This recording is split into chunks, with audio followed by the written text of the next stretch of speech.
Maangas pero marangal, may halong damdamin ng serbisyo at pagmamalaki.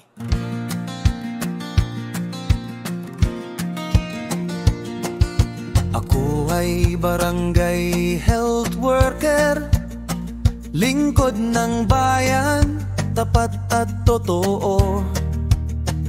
Sa Davao ako'y naglilingkod para sa kalusugan ng bawat tao. Sa nanay, sa bata, sa matatanda, pag-asa't tulong ay aking dala. Araw at gabi, handang tumugon sa pangangailangan ng mamamayan.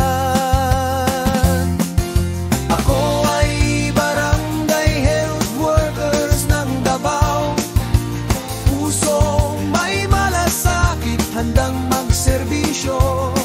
Kalusugan ng lahat ang ating tungkulin, pagmamahal sa tao ang aking paninindigan.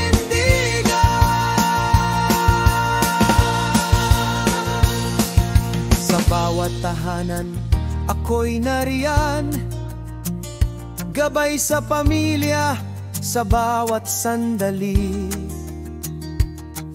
Pagpapayo't serbisyo ay alay para sa Davao na ligtas at malusog lagi.